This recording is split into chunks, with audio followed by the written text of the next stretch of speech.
1400 సంవత్సరాల క్రితం Saudi Arabia టైంలో స్త్రీ పురుషుల సెక్స్ రేషియో అనేది ఒక్క పురుషుడికి 4 స్త్రీలుగా ఉంది. అందుకు మొహమ్మద్ ప్రవక్త ముస్లిమ్స్కి మీరు 4 స్త్రీలను పెళ్లి చేసుకోవచ్చు అని చెప్పాడు. అలా ఎందుకు జరిగేదంటే పురుషులు ఎప్పుడూ పోరాడుతూ ఉండేవాళ్ళు. ఎందుకంటే అది ఒక ట్రైబల్ ప్రపంచం. ప్రతి ట్రైబు మరో ట్రైబుతో పోరాడుతూ ఉండేవాళ్ళు. దీనివల్ల అఫ్కోర్స్ పోరాటంలో పురుషులు చనిపోవడం కానీ చంపడం కానీ చేసేవాళ్ళు. దీనివల్ల స్త్రీలు మిగిలిపోయేవారు. ఇలాగ సెక్స్ రేషియో ప్రొపోర్షన్ 4 స్త్రీలకి ఒక్క పురుషుడిగా మారిపోయింది. ఇది సొసైటీకి అనుగుణంగా ఉండటానికి ఆ టైంలో మొహమ్మద్ ప్రవక్త అలా చెప్పాడు. లేకుంటే ఒక్క స్త్రీని చేసుకుంటే మిగతా 3 స్త్రీలు ఏం చేస్తారు? వాళ్ళు మొత్తం సొసైటీని డిస్టర్బ్ చేస్తారు.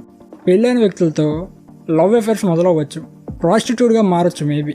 ఇలా ఎక్కువ సంఖ్యలో కనుక జరిగితే సొసైటీ మొత్తం నాశనం అయ్యి అగ్లీగా తయారవుతుంది. ఇలా అవ్వటం కన్నా ఒక వ్యక్తి 4 స్త్రీలను చేసుకోవడం మంచిదని ప్రవక్త ఆ టైంలో అలా చెప్పాడు.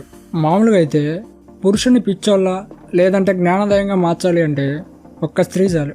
అలాంటిది 4 స్త్రీలు అంటే పురుషుడు పిచ్చోడు ఎదురేమని అనుకుంటారు. కానీ 4 భార్యలు ఉన్న పురుషుడి యొక్క ఎక్స్పీరియన్స్ చాలా డిఫరెంట్గా ఉంటుంది. థియరిటికల్గా ఏదైనా విషయం లాజికల్గా ఉండొచ్చు, కానీ జీవితం ఎటువంటి లాజికల్ ఫాలో అవడానికి ఎటువంటి ఆబ్లిగేషన్స్ ఉండవు.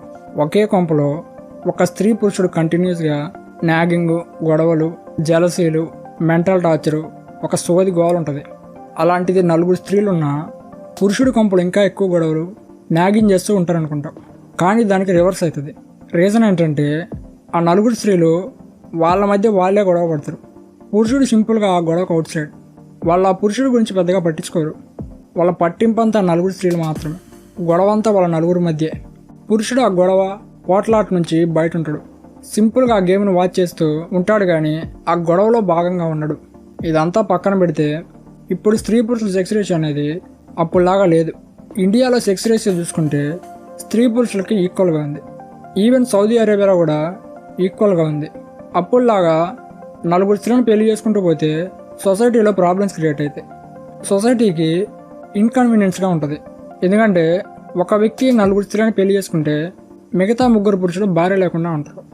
అప్పుడు ఆ 3 పురుషుల వల్ల సొసైటీలో ట్రబుల్స్ క్రియేట్ అవుతాయి. వాళ్ళు పక్కోళ్ళ వైఫ్తో లవ్ అఫేర్స్ పెట్టుకుంటారు. అప్పుడు సొసైటీ మొత్తం నాశనం అయిపోద్ది. ఇలాగ ప్రతి రిలీజియను సొసైటీకి అనుగుణంగా ఉండటానికి సొసైటీలో మొరాలిటీని చేంజ్ చేసుకుంటూ పోతుంది.